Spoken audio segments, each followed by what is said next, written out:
diberkati Tuhan.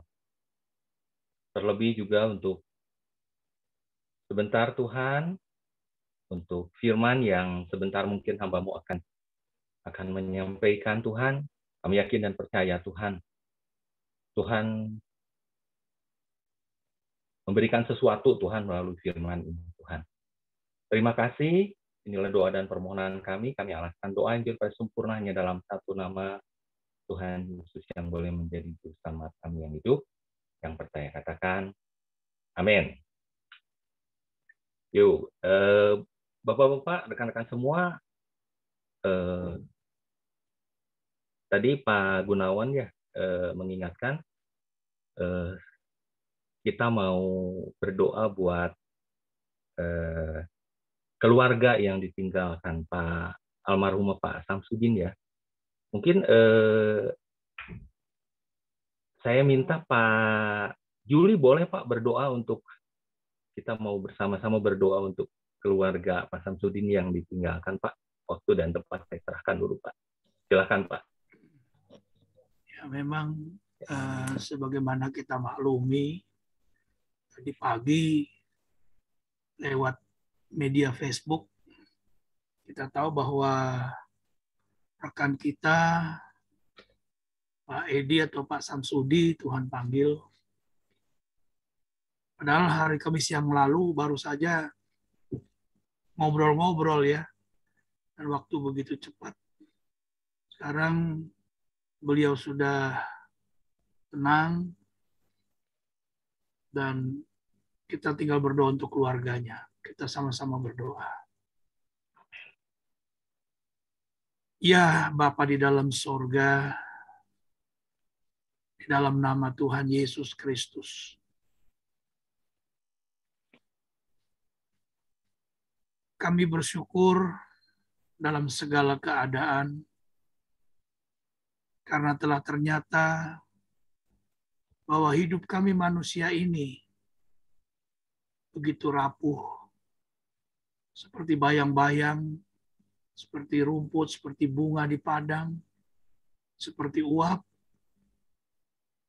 yang sebentar ada, namun sekejap sudah tidak ada lagi.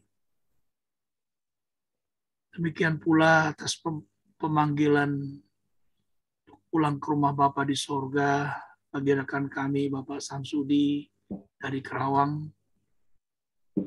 Kami tahu Tuhan, beliau tidak lagi bersama-sama dengan kami. Beliau bersama-sama dengan persekutuan anak Allah yang tunggal. Sama-sama dengan Tuhan Yesus dalam kerajaannya. Kami berdoa untuk keluarga, untuk anak istri, menantu, dan cucunya, kerabatnya semua, sahabat-sahabatnya, saudara-saudara seiman di gerejanya, yang ditinggalkan oleh beliau. Tuhan berikan kekuatan, berikan penghiburan lewat kuat kuasa Roh Kudus-Mu, agar semua tetap dapat melanjutkan kehidupan dengan penuh keyakinan bahwa Tuhan tetap menyertai, Tuhan tetap tidak meninggalkan, sampai nanti satu kali kelak kami pun akan mendengar suara panggilan daripada anak Allah untuk pulang ke rumah Bapa di surga sampai Tuhan Yesus datang kembali. Tuhan, berikan sekali lagi kekuatan dan semua acara yang akan diselenggarakan dalam rangkaian sampai kepada kepemakamannya. Tuhan cukupkan, berikan cuaca yang baik agar nama Tuhan dipermuliakan. Terima kasih Tuhan, kami alaskan doa dalam nama Tuhan Yesus Kristus. Amin. Terima kasih Pak Juli ya, tambahnya terima kasih. Ya, saya beri kesempatan buat rekan-rekan yang mau bagikan kesaksian hidupnya. Silahkan, selama 7 hari ini ya, udah seminggu nih nggak kerasa.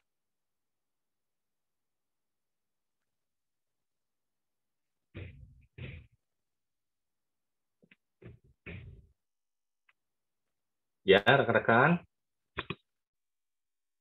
Saya beri kesempatan karena waktu berjalan terus.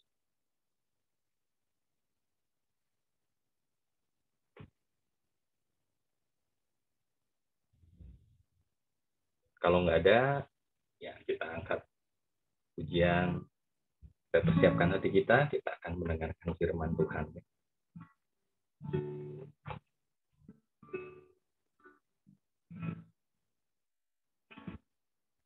Kau tunjukkan kasih setiamu, kau menyediakan yang ku perlu, kau setia, kau mulia, dulu, sekarang, dan selamanya. Kau tunjukkan kasih setiamu,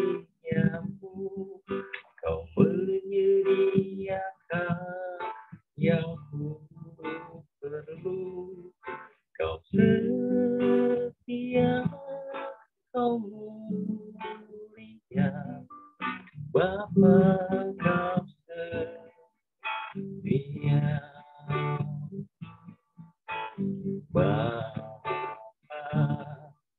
kau setia. Bapa, kau mulia. Tenanglah jiwaku, aman bersamamu. Lebih dari harta, Kaulah segalanya. Tenanglah jiwaku dalam hadirat-Mu. Kau tunjukkan kasih setiamu, kau menyediakan yang ku perlu, kau setia, kau mulia, dulu, sekarang, dan selamanya. Tunjukkan kasih setiamu, kau menyediakan yang ku perlu, kau setia, kau mulia, Bapa, kau setia. Kau tunjukkan kasih setiamu, kau menyediakan yang ku perlu, kau setia, kau mulia, dulu, sekarang, dan selamanya. Kau tunjukkan kasih setiamu, kau menyediakan yang ku perlu, kau setia, kau mulia, Bapa, kau setia. Bapa, kau setia. Bapa, kau setia.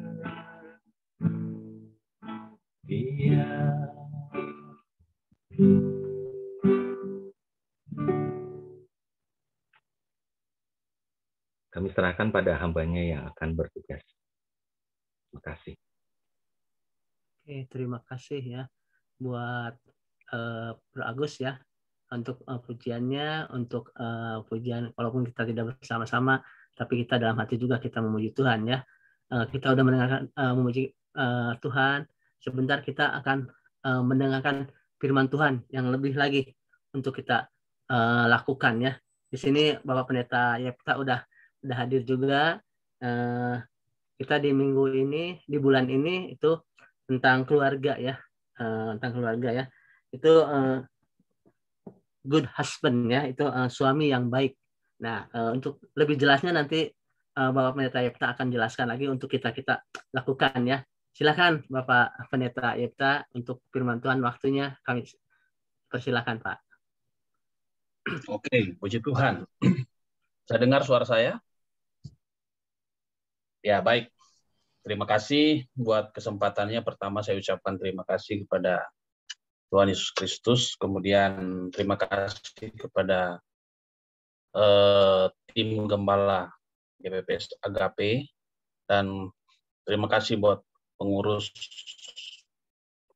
AMC, ketua dan para jajarannya.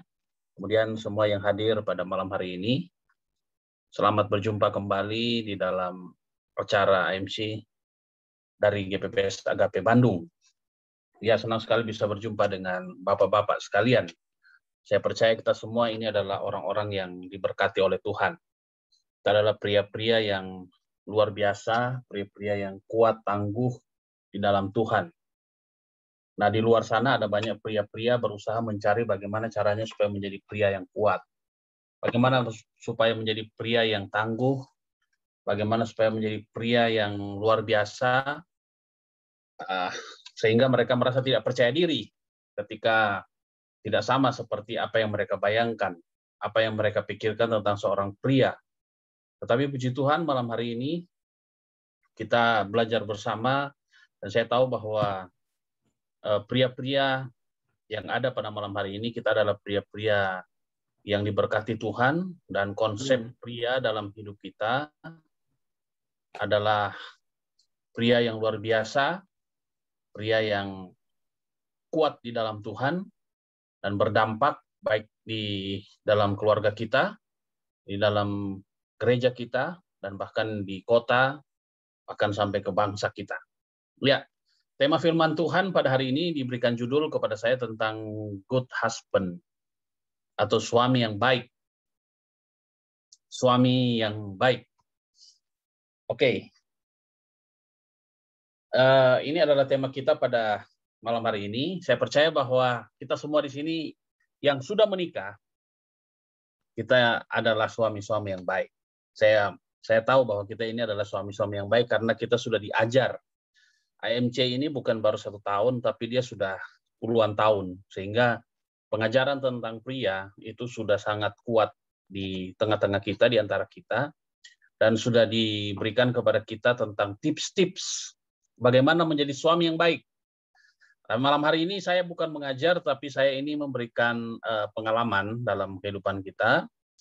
Tentunya dengan pengalaman kehidupan kita masing-masing, kita akan belajar bersama bagaimana menjadi pria yang baik, bagaimana menjadi pria yang disukai, disenangi di dalam keluarga kita.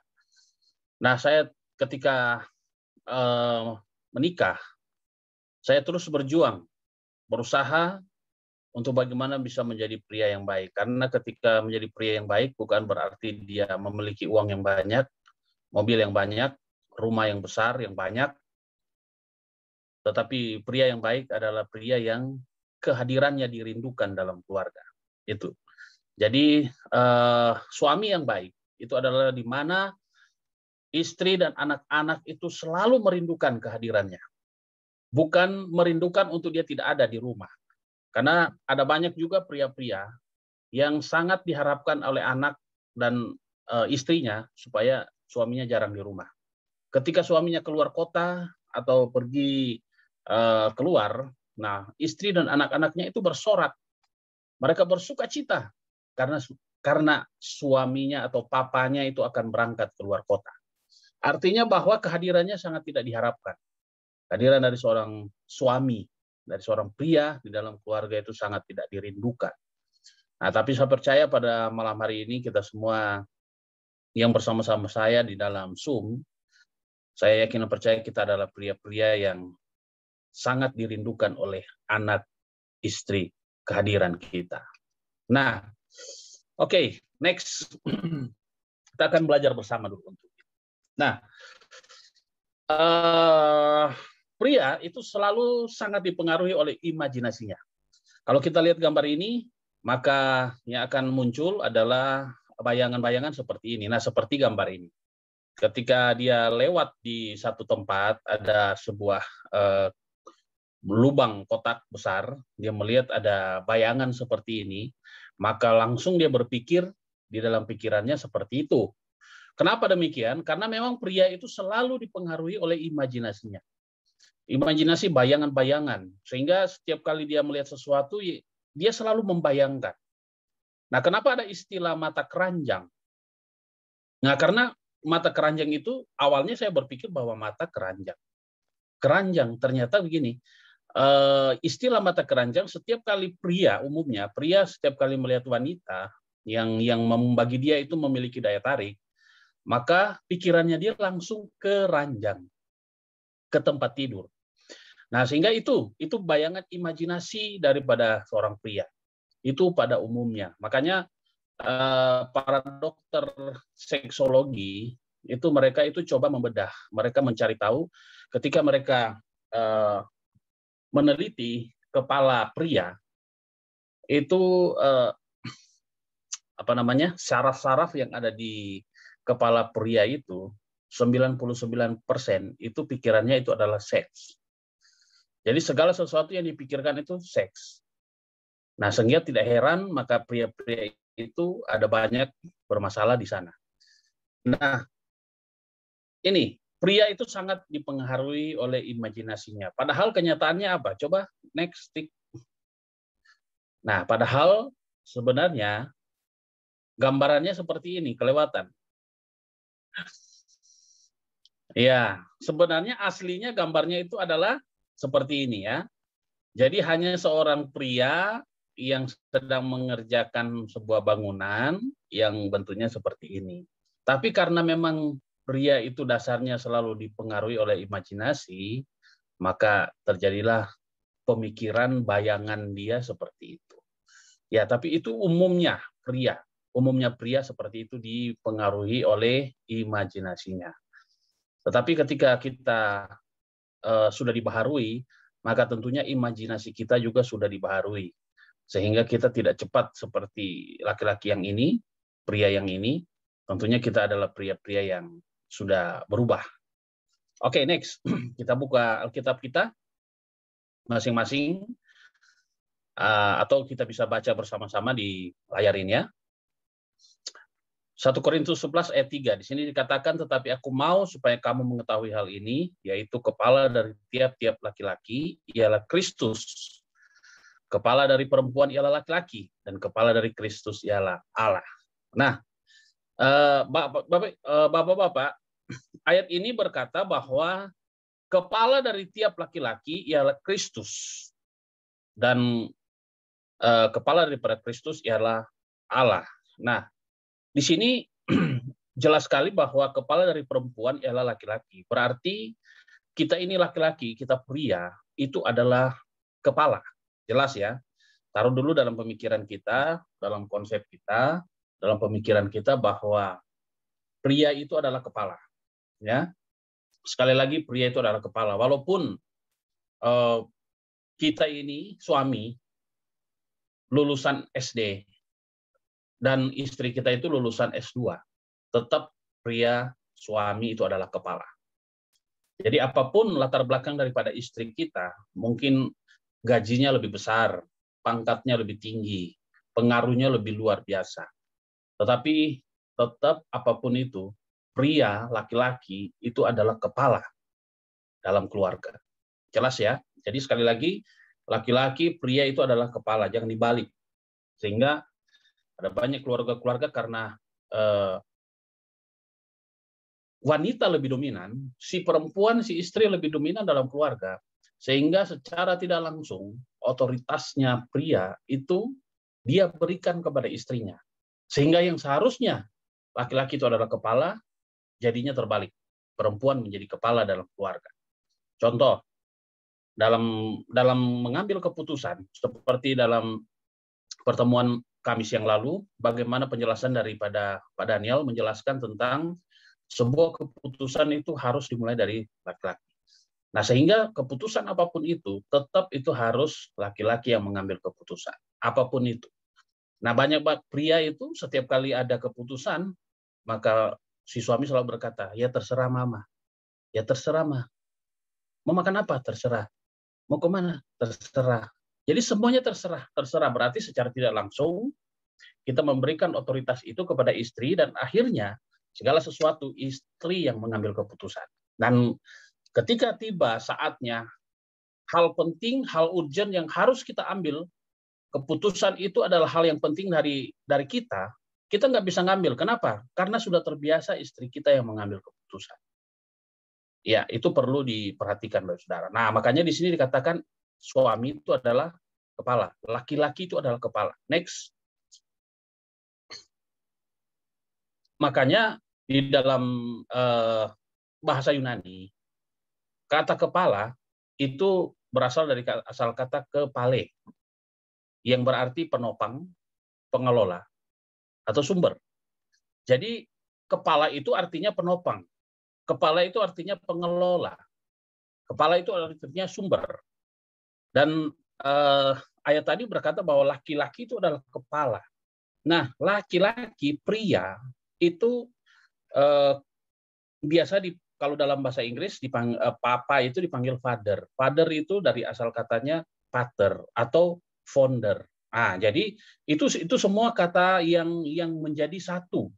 Itu semua asal awal kata dari kata father, pater, kemudian founder, sehingga di situ muncullah kata fondasi.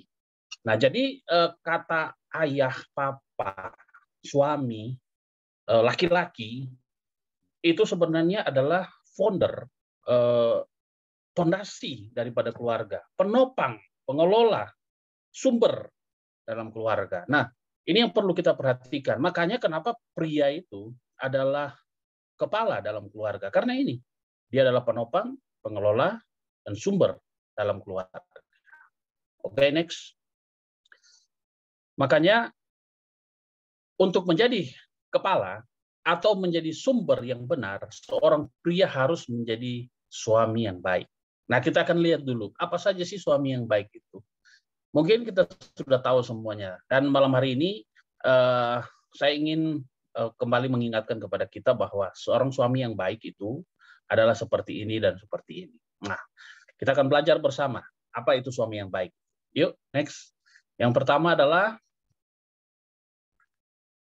suami yang baik dalam keluarga adalah dia seorang pria, seorang suami yang berdoa. Dalam 1 Timotius 2:8 dikatakan, oleh karena itu aku ingin supaya di mana-mana orang laki-laki berdoa dengan menadahkan tangan yang suci, tanpa marah dan tanpa perselisihan. Jelas di sini bahwa seorang pria, seorang laki-laki, ketika dia menjadi suami yang baik dalam keluarga, yang pertama dia adalah seorang suami yang suka berdoa. Seorang suami yang berdoa. Nah, berbicara tentang doa, kita sudah tahu semua. Saya tidak perlu jelaskan tentang definisi doa, bagaimana cara berdoa, kenapa kita harus berdoa, dan sebagainya. Tapi yang jelas bahwa kenapa saya harus taruh di poin pertama, karena sudah nggak ada yang paling penting di poin pertama ini selain doa. Seorang pria kalau nggak berdoa, maka dia bukan seorang kepala dalam keluarga. Bagaimana bisa menjadi kepala? Sedangkan doa saja nggak mau, nggak biasa, nggak terbiasa, nggak suka, alergi apalagi.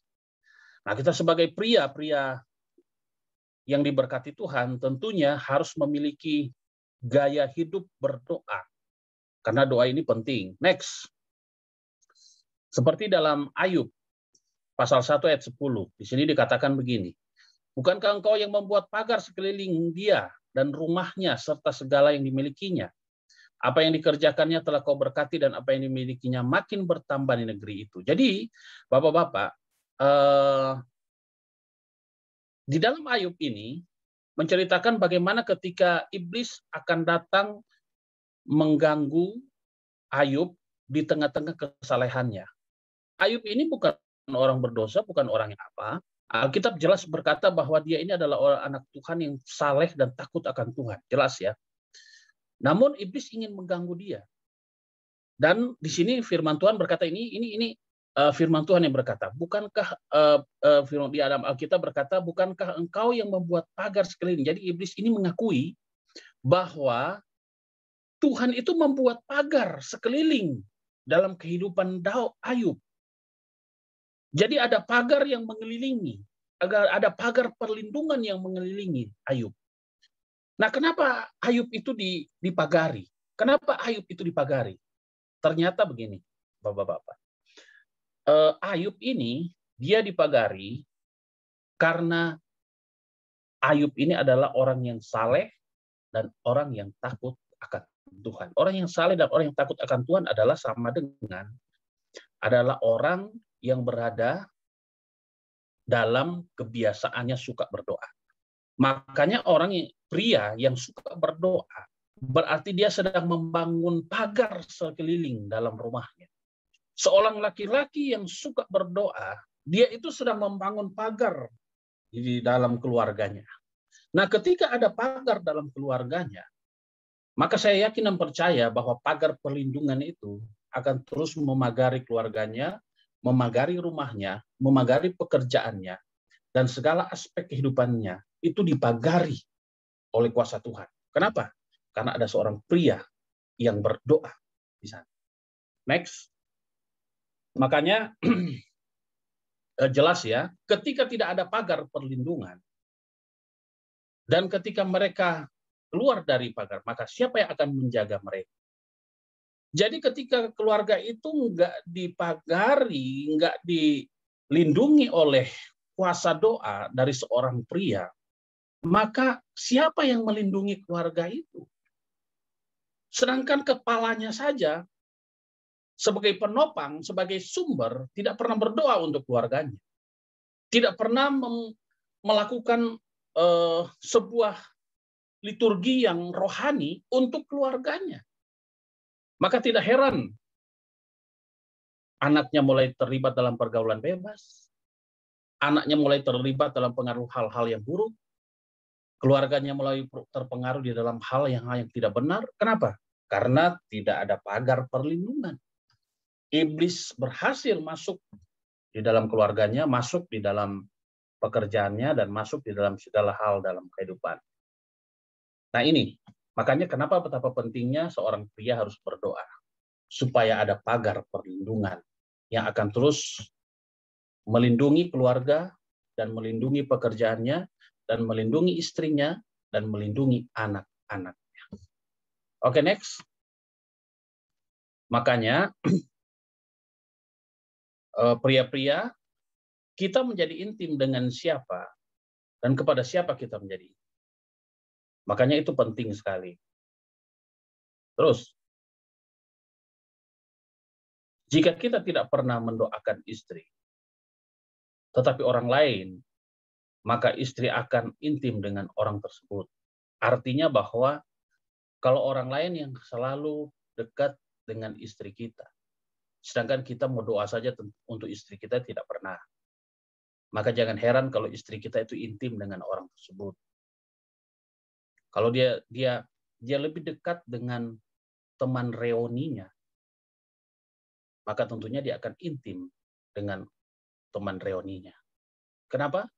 Karena dia merasa nyaman. Selalu teman reuninya yang selalu memberikan motivasi kepada dia.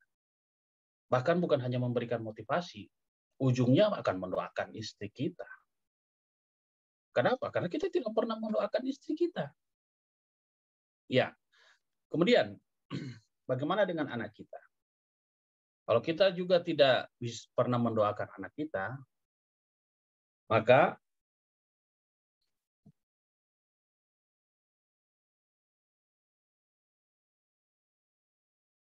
jika kita tidak pernah mendoakan anak kita, tetapi pembantu yang mendoakan, maka anak akan intim dengan pembantu. Ya ini hal yang wajar. Saya teringat dengan ada satu keluarga di Surabaya. papa mamanya setiap hari kerja dan anak ini selalu sama pembantunya. Setiap hari selalu dengan pembantunya, makan, minum, bahkan tidur dengan pembantunya. Dan karena terlalu sibuk papa mama sehingga yang diperhatikan pokoknya ada pembantu. Ada pembantu beres, ada pembantu beres, ya. Dan apa yang terjadi ketika pembantunya mau menikah, mau merit, tidak diizinkan oleh anaknya. Dia bilang, Mbak nggak boleh pergi, Mbak nggak boleh pergi. Nah, tapi si Mbak itu berpikir bahwa namanya anak-anak biarin aja, nggak apa-apa. Akhirnya Mbaknya tetap pergi, si pembantu ini tetap berangkat ke desa untuk melangsungkan pernikahan. Apa yang terjadi? Anaknya sakit panas. Karena anaknya ini sangat merindukan pembantu ini. Pokoknya tidak mau makan, tidak mau minum, tidak mau tidur. Dan panas tinggi. Akhirnya besok pembantunya dipaksa untuk datang. Datanglah pembantu. Dan tahu nggak, Pak? Bapak-bapak, saat itu juga si pembantu membatalkan pernikahan hanya demi anak ini. Dan sampai sekarang pembantu itu nggak nikah. Dan tinggal di rumah itu. Mengurusi anak itu. Sekarang anak itu sudah SMA. Dia merawat anak itu dari lahir. Dari lahir sampai besar, sampai sekarang SMA.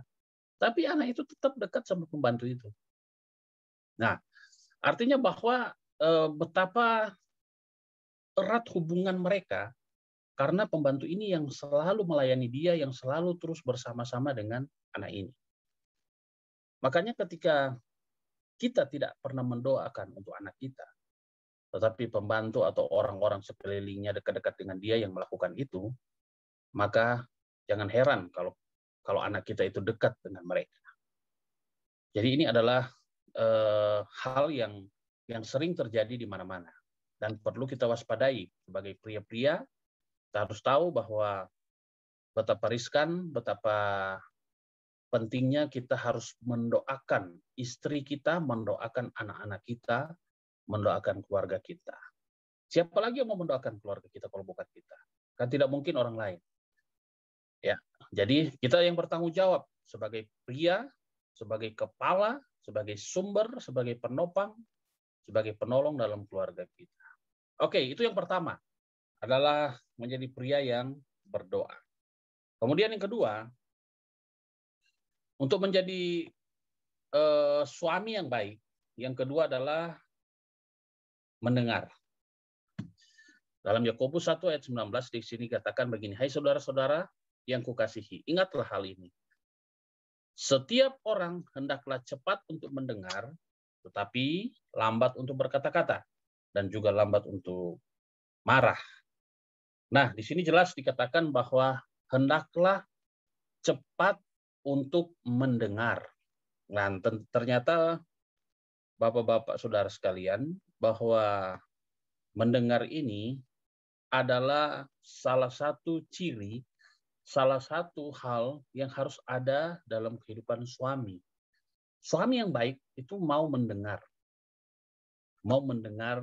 terhadap istrinya.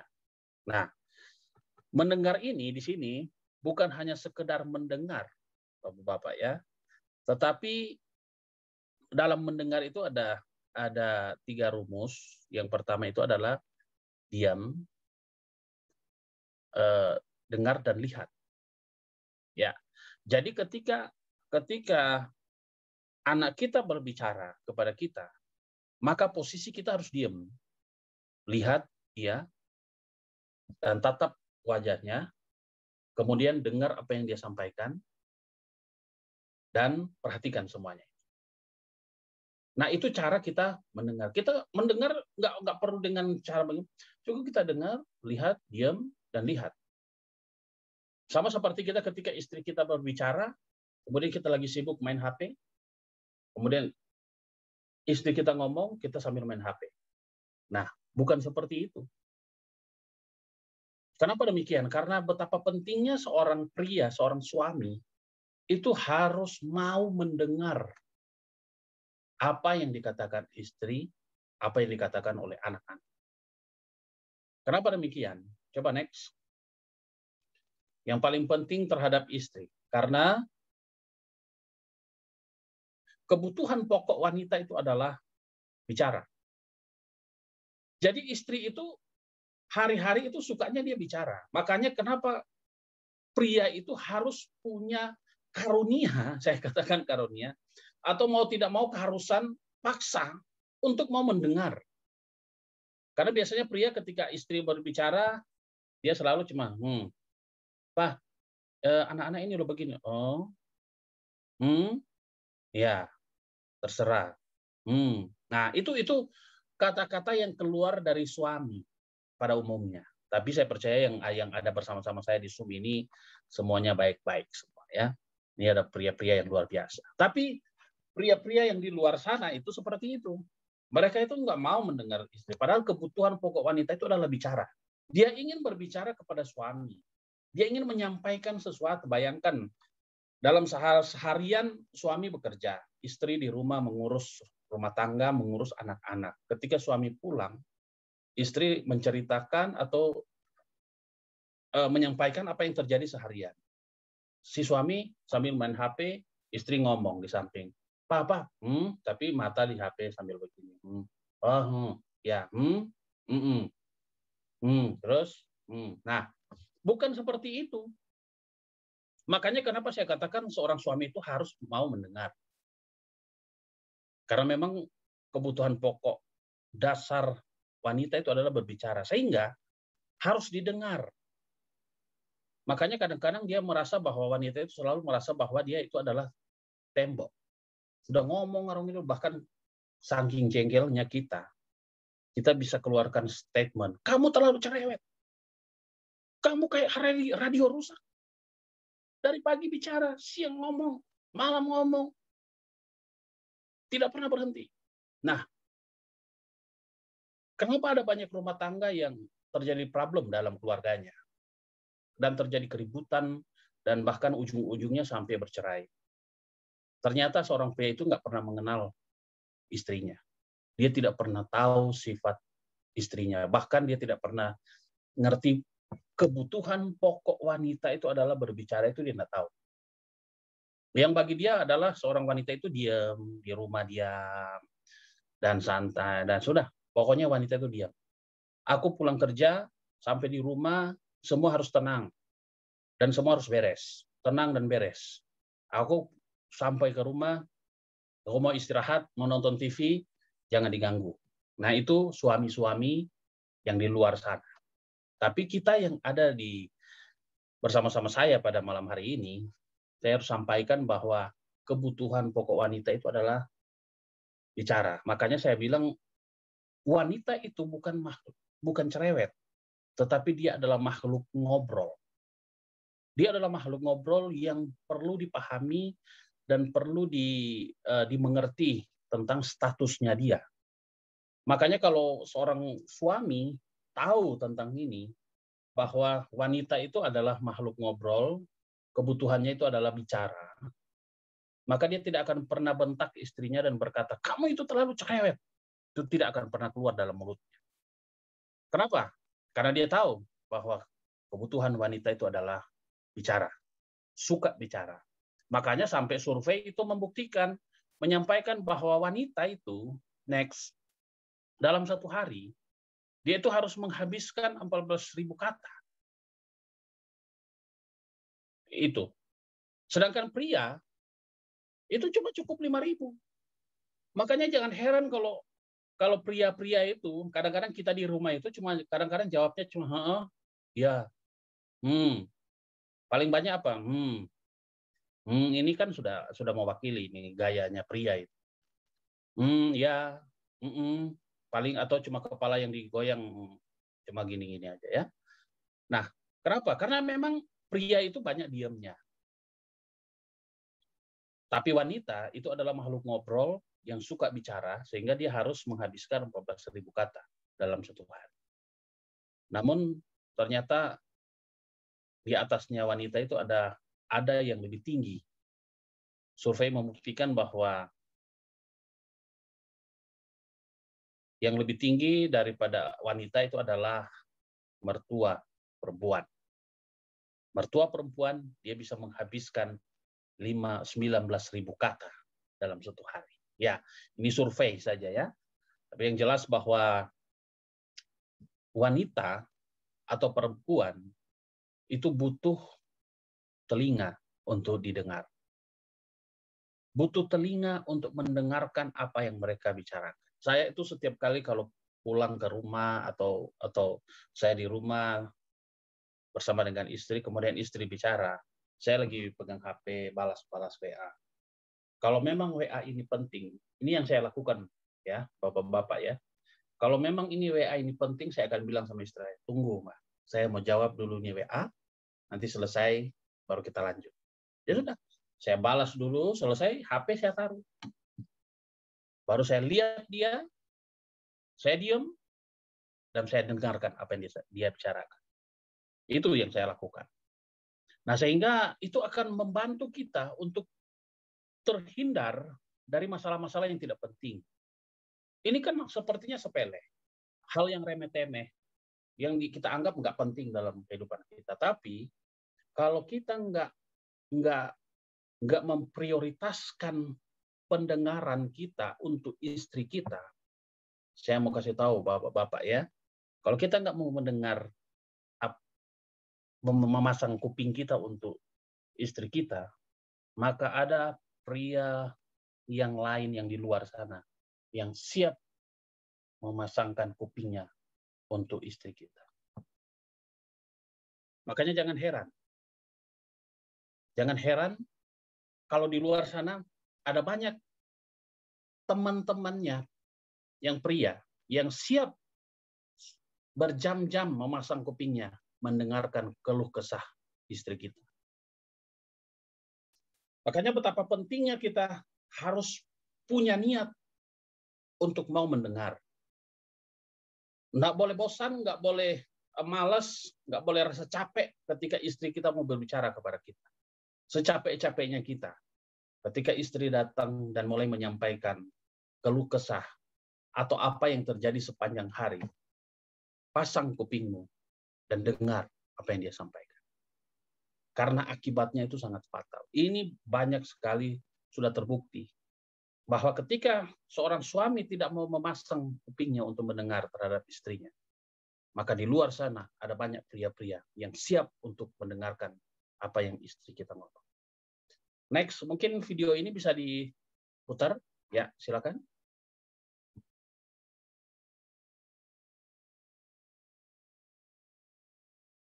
Volume ya.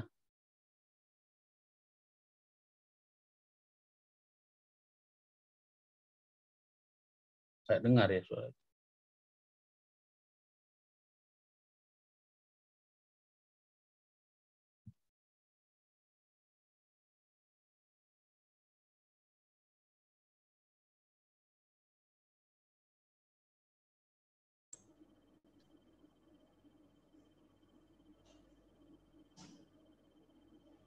Man, suaranya belum ada, Man.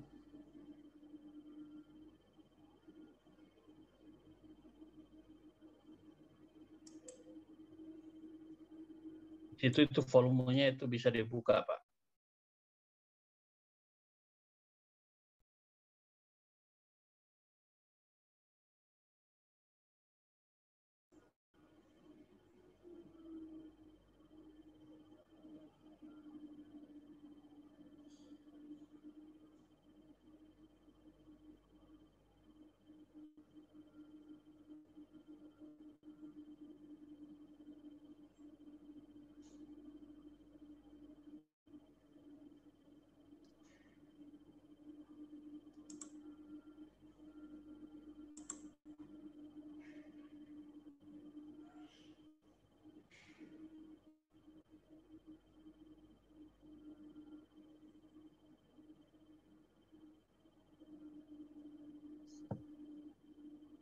Mana? Bisa?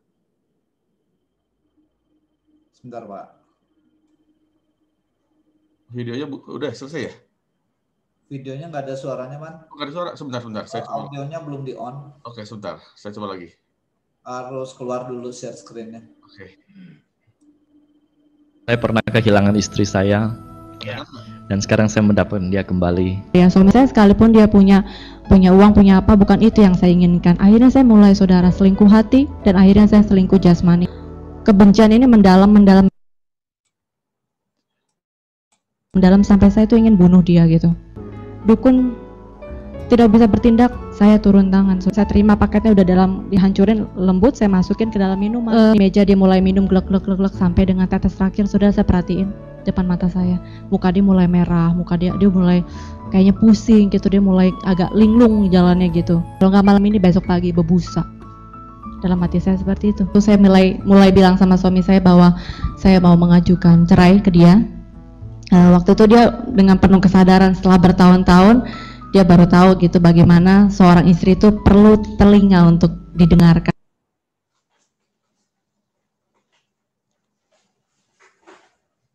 Selesai mungkin ya Pak Yefta ya?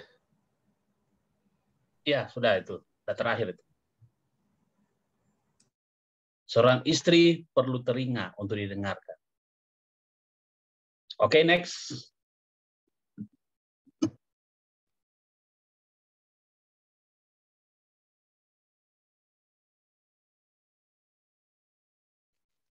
Iya, jadi sekali lagi ya, pria-pria yang ada di tempat ini, silakan berikan telingamu untuk istrimu.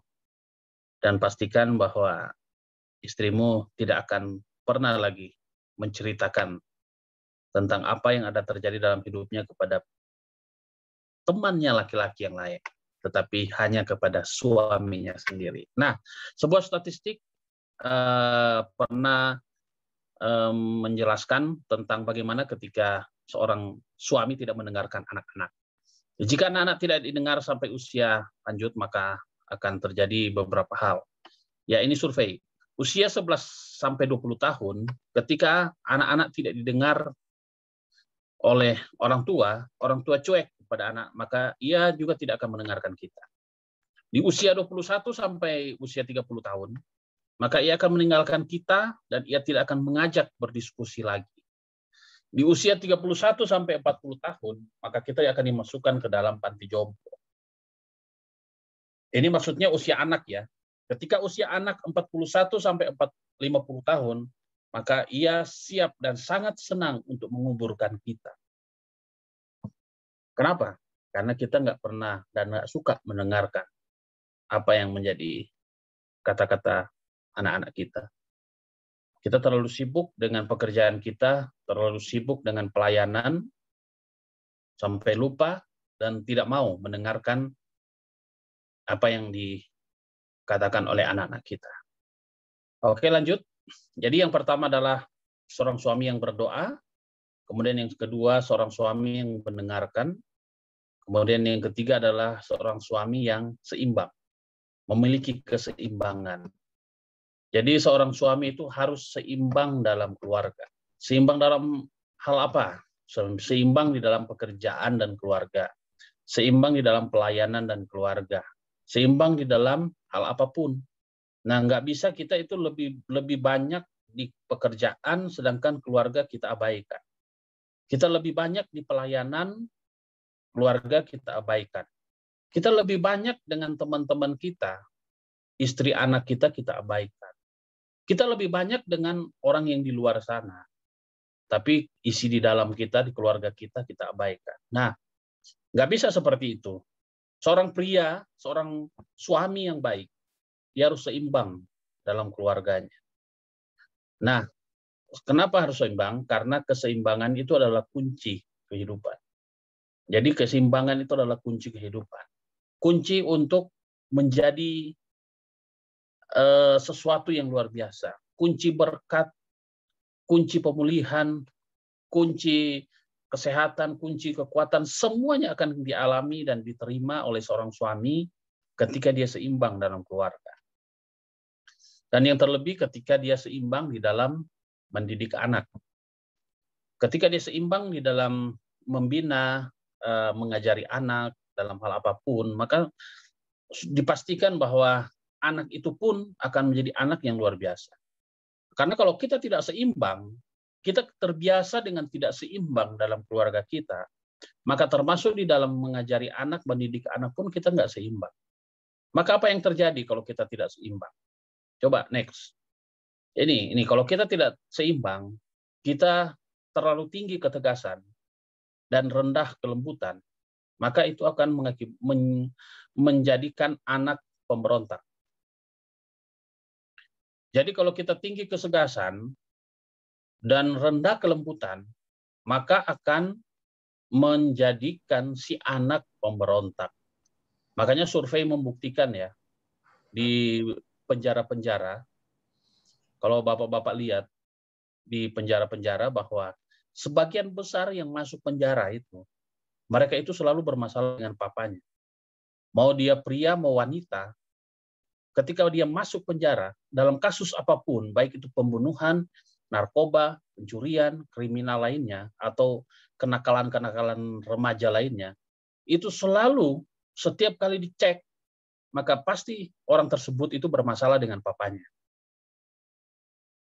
Nah, makanya kenapa perlu sekali peranan seorang suami dalam keluarga.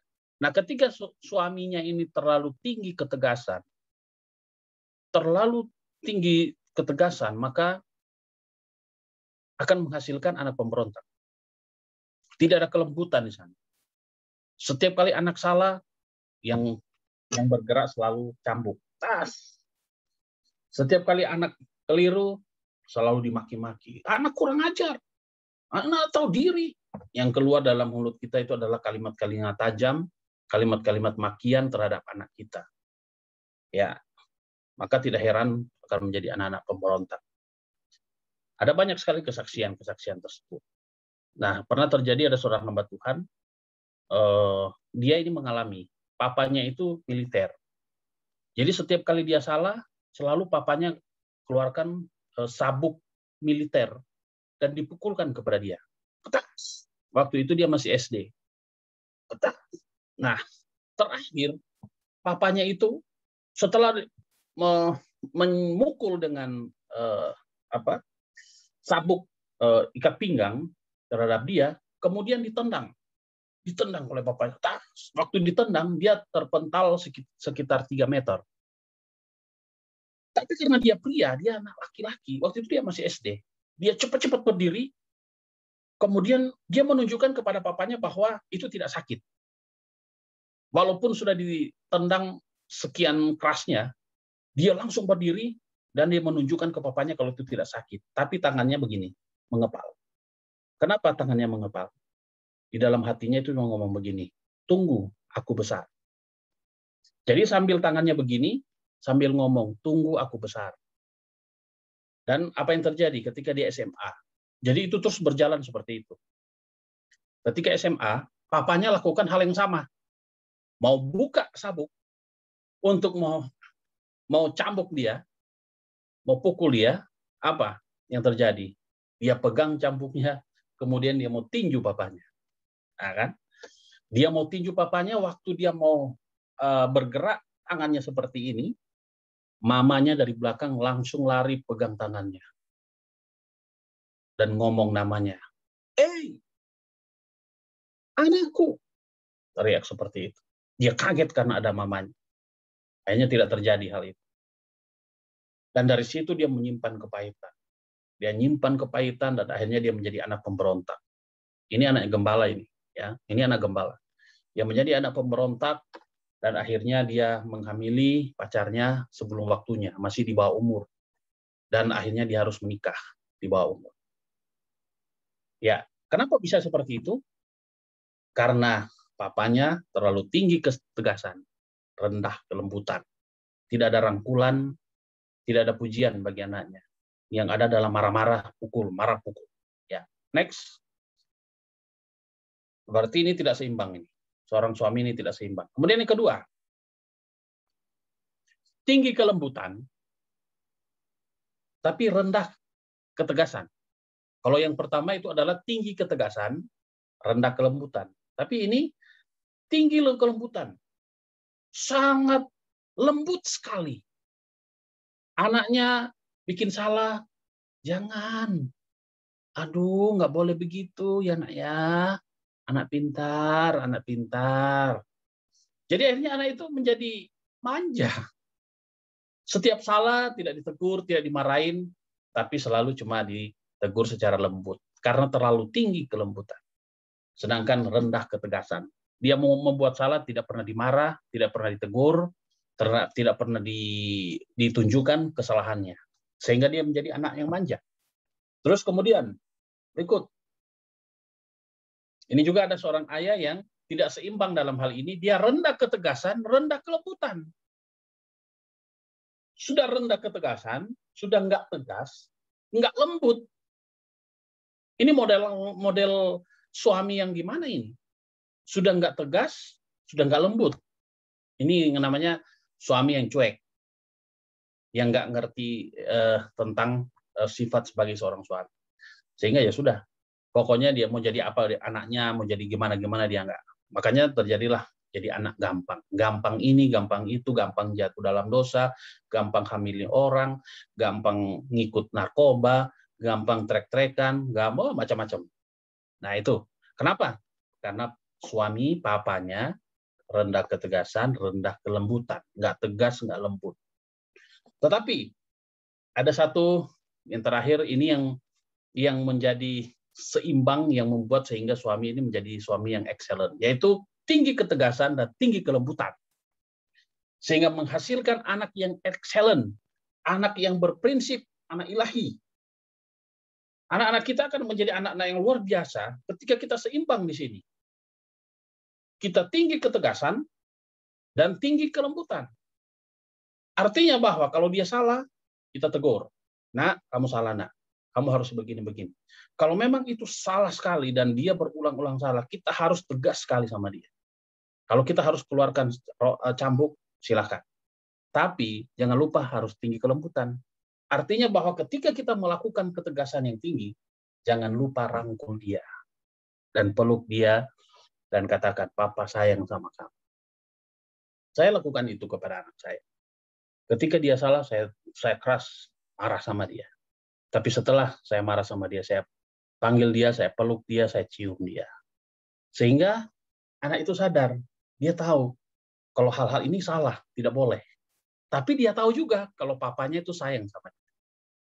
Jadi dia ngerti kesalahannya di mana, dia tahu hal-hal apa yang tidak boleh, tapi dia juga ngerti bahwa betapa pentingnya ayahku, papaku sayang banget sama.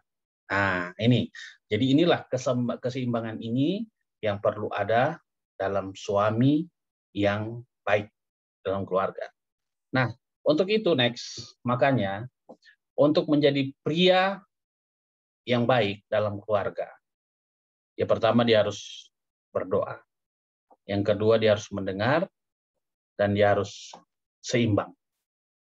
Saya yakin dan percaya pria-pria yang ada pada malam hari ini adalah pria-pria yang baik dan menjadi pria yang diberkati oleh Tuhan. Terima kasih, Tuhan Yesus memberkati. Mari kita berdoa. Bapak, kami bersyukur buat malam ini. Kami percaya bahwa Tuhan selalu berbicara kepada kami, pria-pria yang saat ini bersama-sama dalam Zoom pada malam hari ini. Kami percaya dan yakin bahwa kasih karunia Tuhan akan selalu menyertai kami, melingkupi kami, dan memberkati kami. Terpuji namamu Tuhan. Kami percaya Tuhan sudah memberkati kami semua di dalam dan demi nama Yesus. Haleluya. Amin. Saya serahkan kepada Amin. Puji Tuhan ya. Tuhan. Ya, terima kasih nih hambanya Bapak Pendeta Cipta ya untuk firman-Nya. Kita telah jelas ya kita mendengar. Kita masuk tipe suami yang bagaimana ya. Tadi dijelaskan. Dan nanti sebentar nanti ada pertanyaan atau dari semua atau dari siapa aja yang mau ini nanti Pak Jepto bisa istirahat dulu, kita bisa dengarkan pujian ya dari host untuk berpujian sambil Pak Jepto bisa istirahat dulu dan yang lain kita bisa mempersiapkan pertanyaan mungkin apa yang dapat kita terapkan sebagai suami untuk kehidupan di keluarga ya. Silakan Pak Usman.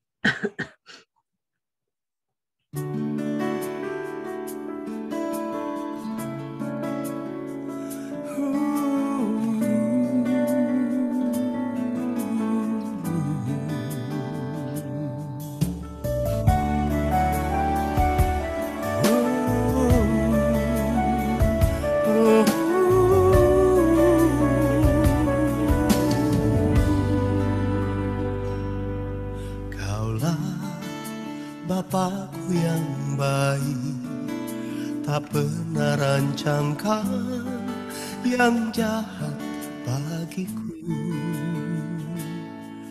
Kaulah Bapakku yang setia, tak pernah biarkan ku jalan sendiri. Kasih-Mu bagai embun yang turun tiap pagi, selalu baru bagiku. Janji-Mu penopang hidupku, ku percaya padamu, Kau Bapa yang baik.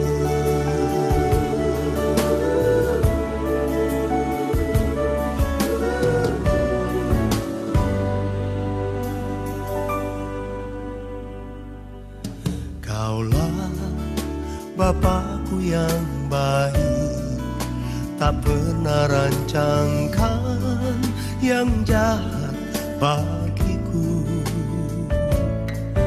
Kaulah Bapakku yang setia, tak pernah biarkan ku jalan sendiri. Kasih-Mu bagai embun yang turun tiap pagi, selalu baru bagiku. Janji-Mu penopang hidupku, ku percaya padamu, Kau Bapa yang baik.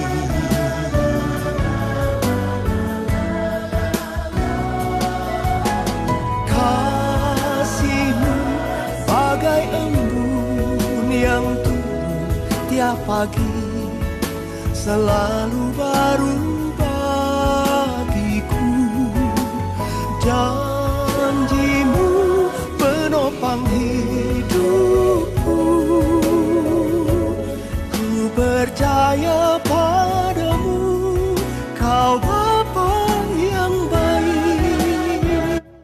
Oh, janji-Mu penopang hidupku, ku percaya padamu, Kau Bapa yang baik. Kau Bapa yang baik. Kau Bapa yang baik.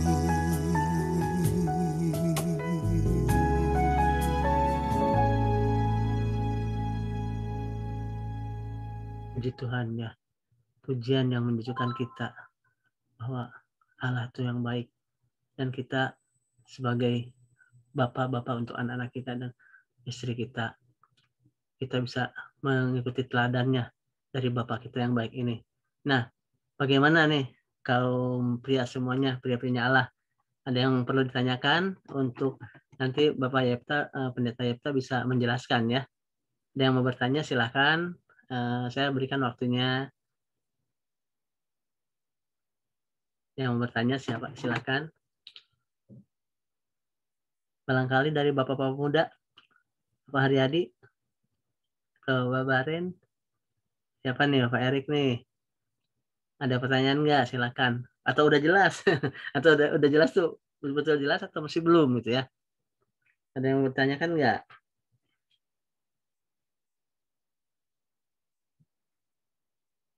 Gimana nih? Pada diam semua nih? Udah paham itu? Ada yang mau bertanya tentang ini, tentang sebagai suami yang baik ya? Nah, pada diam semua nih. Ada diam semua. Bro Andreas, barangkali ada pertanyaan? Terus siapa nih? Mumpung waktunya masih ada ya. Ya, mau tanya. Ya, silakan. Nah, terima kasih Pak Ya. Gunawan. Yang lainnya sambil di chat boleh, di chat sambil di chat nih. Kalau kalau ada yang chat ya silakan. Jelas. Malas ngetik ya. Nah, Pak Efta sedikit tanya Pak, kan kebutuhan istri atau perempuan tuh didengarkan. Tadi ada 14.000 sekian kata per hari. 14.300 kata. Sekian ya. Nah, Pak, jadi kan setiap wanita juga kadang-kadang berbeda-beda. Kalau kondisi itu tidak tercapai ya, misalkan itu hasil survei rata-rata segitu, Pak. Mungkin kalau ternyata suami lebih banyak ngomong dibanding istri, masalah nggak, Pak? Saya pernah menjumpai itu.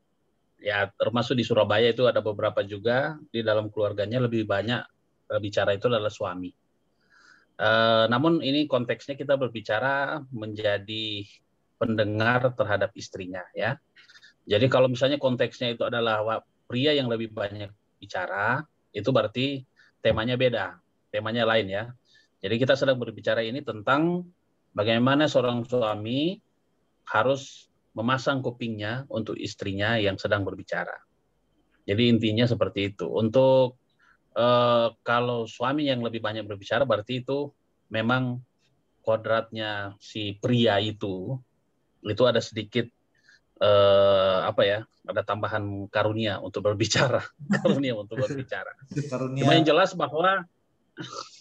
bahwa kodratnya seorang wanita, kita harus tahu bahwa kodrat seorang wanita itu kebutuhannya itu adalah didengar.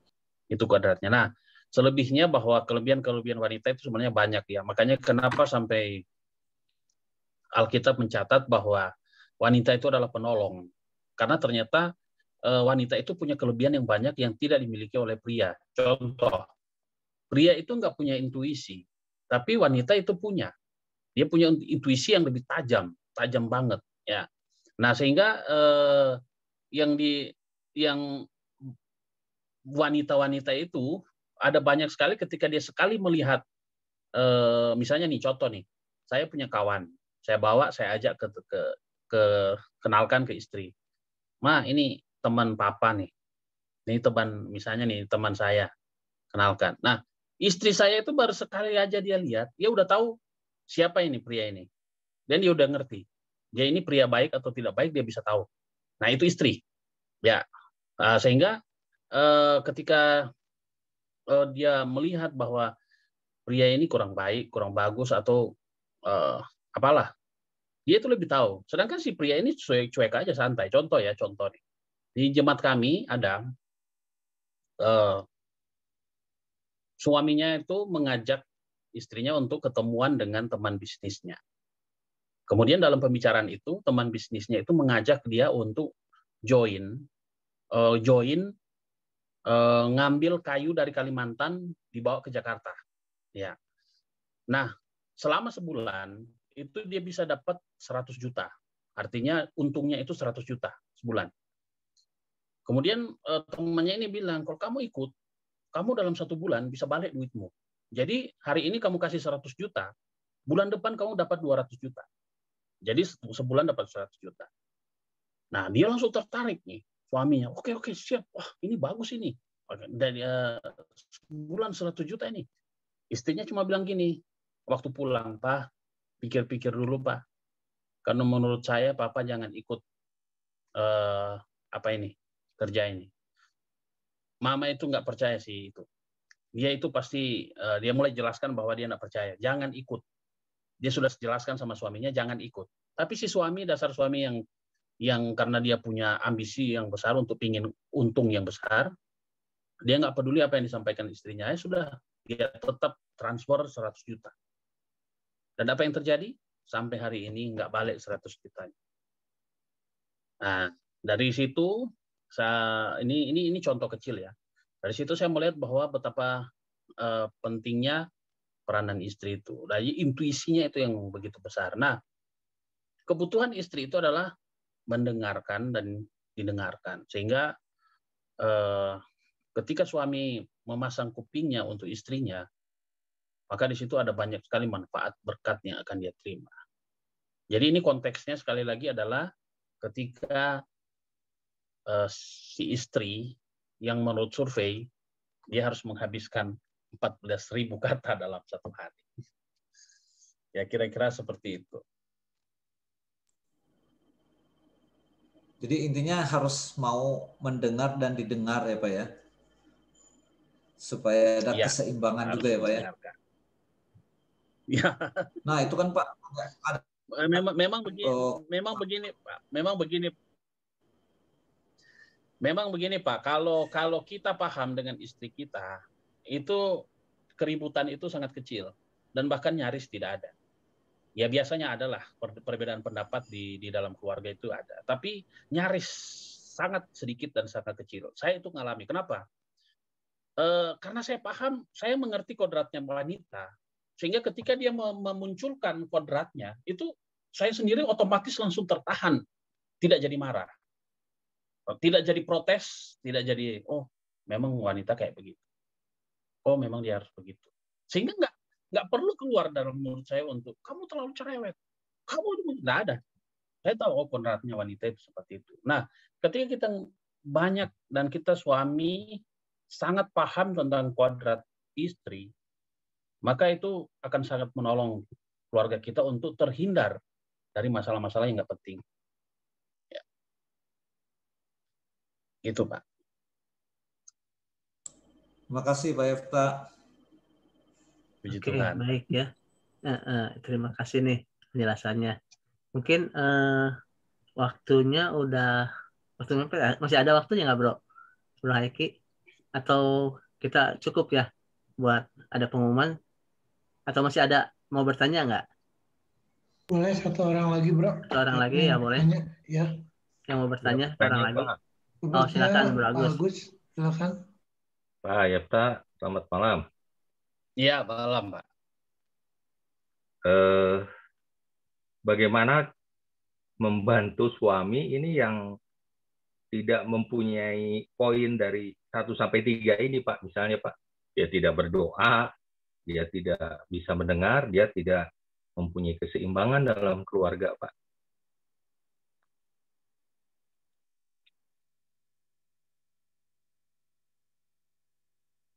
Halo, Pak Yefta? Maksudnya? Iya, gimana Pak? Ya, jadi dari 3 poin ini nggak ada satupun gitu, Pak. Dia nggak punya ini, tipe suami yang tidak punya nilai-nilai dari semua 3 ini, Pak. Bagaimana cara membantunya, Pak? Kalau dia tidak ada 3 itu, berarti dia masih perlu kita mentoring dia. Kita perlu untuk privat dia, untuk pembinaan secara khusus. Ya karena berarti berarti masih banyak hal yang perlu kita benahi dalam hidupnya ya. Tentunya yang pertama ya pertobatan itu penting karena ketiga hal ini itu kita berbicara secara umum dalam konteks pria-pria di dalam bergereja ya, artinya pria-pria yang sudah yang dia hanya berpikir yang penting pelayanan, yang penting gereja, yang penting kerja, yang penting ini. Nah kalau misalnya dia tidak ada yang 3 ini, berarti memang pria ini perlu di privat dulu, perlu ada pembinaan secara khusus. Nah kita ini yang tentunya dengan penuh bijaksana, saya yakin ada cara-cara khusus lah dari pembinaan training khusus untuk pria, bagaimana ketika mendapati pria-pria yang betul-betul ya, sebenarnya gini Bapak ya, di luar sana itu ada banyak pria yang baik, namun tidak memiliki standar nilai yang bagus. Dia bagus, artinya tidak punya kriminal, tidak merokok, tidak peminum, tidak pemabuk, tapi dia tidak punya nilai.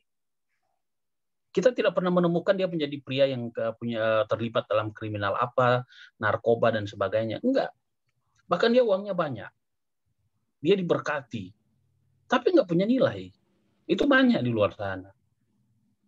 Dan akhirnya apa yang terjadi? Karena enggak punya nilai ini, tetap aja istrinya tetap selingkuh juga. Banyak banget ini uang banyak, tidak narkoba, tidak peminum, tidak perokok. Rumahan. Saya boleh katakan ya ini pria rumahan. Pagi berangkat kerja, sore pulang, sudah di rumah. Nggak seperti pria-pria yang lain yang suka naik klub, yang suka senang-senang dengan mungkin kalau pria seperti itu kalau istrinya selingkuh itu wajar, tapi ini istrinya dia ini seorang pria rumahan, tapi istrinya bisa selingkuh. Saya heran juga. Ya seperti ini Pak Agus yang sampaikan, tidak punya tiga-tiga. Nah makanya perlu pembinaan. Tapi begini, nah saya jumpai begini. Kenapa ada pria-pria yang sudah tahu dia sudah seperti itu, tapi tidak mau dibina, tidak mau diarahkan, tidak mau dibimbing, karena memang dia itu adalah sombong. Pria yang sombong, yang keras, pria yang sombong dan keras kepala. Pria yang sombong keras kepala itu adalah pria yang memang tidak mau diajar, dibimbing, dan banyak itu. Saya jumpai itu banyak sekali. Nah sehingga beberapa kali saya bukan mengikuti ya saya, karena saya juga adalah salah satu pembicara camp pria, sehingga ketika ada beberapa peserta yang ikut, itu harus kita diakali. Diajak dulu bilang kita ada kumpul-kumpul.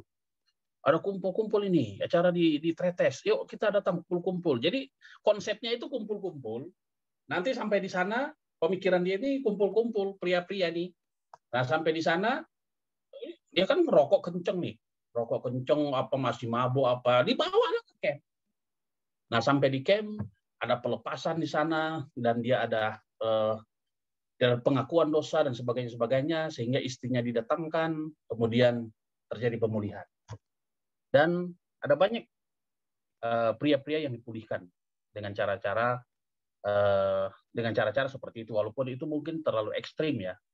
Dan ternyata banyak sekali menolong, dan sampai hari ini akhirnya dia terlibat dalam kegerakan itu, dan dia menjadi pria yang diberkati Tuhan. Tapi ada juga pria yang sudah diajari bola-balik, bahkan sampai ikut acara ini, acara itu, ya tetap juga nggak berubah. Nah, kira-kira seperti itu Pak Agus.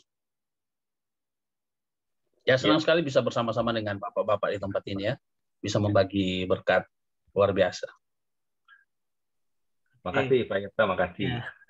Terima kasih Pak Yepta penjelasannya. Bagus, sudah puas ya untuk penjelasannya. Ya, kita juga mengucapkan terima kasih nih buat pelayanan Pak Yepta untuk hari ini. Sebentar karena waktunya udah cukup untuk ini, ada untuk pengumuman ya. Sebentar Pak Heki bisa menyampaikan pengumuman dan saya serahkan Pak Heki. Ya, silakan. Oke, terima kasih Pak Gunawan buat sudah menjadi moderator. Terima kasih Pak Agus, terima kasih juga Pak Yepta. Terima kasih buat firman Tuhannya. Saya sangat merasa diberkati sekali oleh kebenaran firman Tuhan malam hari ini, yaitu pria yang kuat dan berdampak dalam keluarga, yaitu suami yang baik adalah suami yang suka berdoa, suka mendengarkan, dan ada keseimbangan dalam kehidupannya. Yang saya dapatkan malam hari ini adalah keluarga harus dipagari oleh kuasa doa oleh seorang suami. Luar biasa itu. Saya mendapatkan sungguh luar biasa bahwa kuasa doa seorang suami itu adalah harus memagari keluarga kita, memagari istri dan anak kita, supaya anak istri kita dilindungi oleh Tuhan. Amin. Puji nama Tuhan. Terima kasih sekali lagi Pak Yepta buat kebenaran firman Tuhannya. Tuhan memakai lebih untuk kemuliaan nama Tuhan di mana Pak Yepta berada. Amin. Puji nama Tuhan. Saya akan membacakan pengumuman AMC. Tiap hari ada doa pagi via Zoom Senin sampai Sabtu jam 5 sampai jam 6 pagi di link yang sama. Saya mengajak supaya bapak-bapak juga bisa ikut bergabung dalam doa pagi ini. Selanjutnya ibadah raya. Ibadah raya adalah di gereja kita adalah tiap hari Minggu onsite dan online jam 6 sampai jam 7, jam 7.30 sampai jam 8.30, jam 4 sampai jam 5 dibagi 3 ini ya, 3 sesi ya. Selanjutnya minggu depan kita akan diberkati oleh kebenaran firman Tuhan oleh Bapak Pendeta Filipus Wijianto yang temanya adalah Wispader atau pria bijaksana. Sama, Zoom-nya sama seperti malam hari ini, jam 7.30, Zoom ID-nya sama, password-nya juga sama. Saya undang supaya pria-pria juga bisa ikut bergabung, dilengkapi dengan tema Wispader yaitu pria yang bijaksana. Puji Tuhan. Selanjutnya, persembahan kolekte untuk kelancaran ibadah AMC ini juga saya minta bantuan pada bapak-bapak untuk mensupport supaya kebaktian AMC via Zoom ini bisa berjalan lebih lancar lagi dengan mempersembahkan kolekte kepada rekening persembahan AMC nomor rekening 67651755503 Bank BCA atas nama Bapak Mulyawan Tia Utama. Selanjutnya adalah nggak ada lagi ya bro? Ada lagi nggak? Oh iya, ibadah Zoom ini direkam dan dimasukkan ke dalam YouTube yaitu AMC Bandung.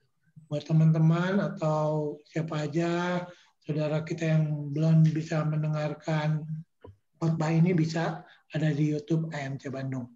Oke, situ aja. Makasih Bro Yusman, makasih Bro Andreas. Sekali lagi makasih Pak Yepta, Tuhan Yesus memberkati. Karena Pak Daniel nggak ada, saya serahkan kepada Bapak Pendeta Dedi Gunawan untuk menutup ibadah AMC malam hari ini. Silakan Pak, Tuhan Yesus memberkati. Ya, mari kita satukan hati untuk berdoa.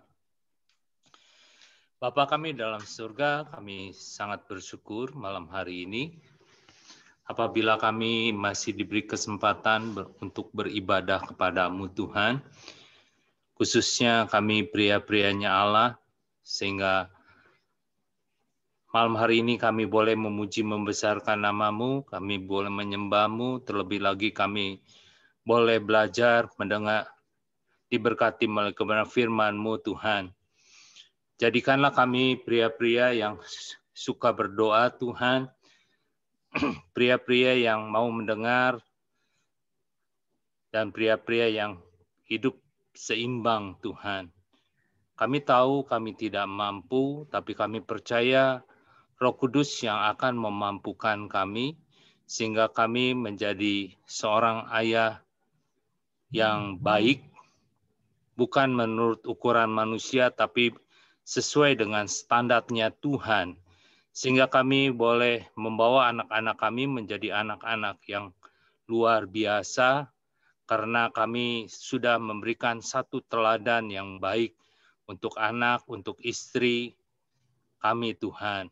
Pakai kami seluruh pria-pria Allah malam hari ini yang sudah datang beribadah, kami percaya kami sudah diberkati semuanya melalui kebenaran firman-Mu. Malam hari ini kami sepakat berdoa untuk para hamba-hamba Tuhan yang Tuhan sudah percayakan melayani malam hari ini. Baik mulai dari moderator, Bapak Kunseng Tuhan, juga Saudara Agus yang sudah memimpin kami memuji membesarkan nama-Mu. Baik Saudara Yusman yang menjadi host, juga Bapak Pendeta Yefta yang sudah memberkati kami melalui kebenaran firman-Mu Tuhan. Allah kiranya lebih memakai, Tuhan lebih mengurapi, Tuhan terus menambahkan kapasitas-kapasitas yang daripada-Mu Tuhan. Terus Tuhan mempertajam Tuhan. Hikmat dan pewahyuan ada pada para hamba-hamba-Mu. Juga kami yang hadir, juga Tuhan memakai kami semuanya sesuai dengan talenta yang sudah Tuhan taruh kepada kami. Jadikan hidup kami Tuhan sungguh-sungguh menjadi berkat buat banyak orang dan nama Tuhan dipermuliakan.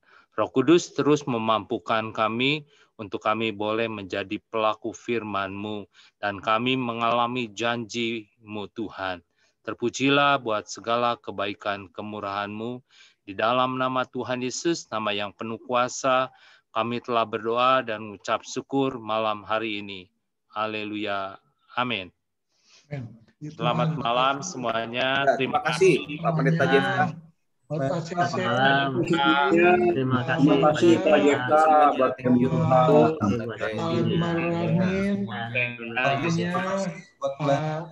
sampai ketemu besok pagi. Saya lihat ya. Izin live. Sampai besok, bro. Thank you. Oke, izin live ya. Nanti Pak Yefta, thank you.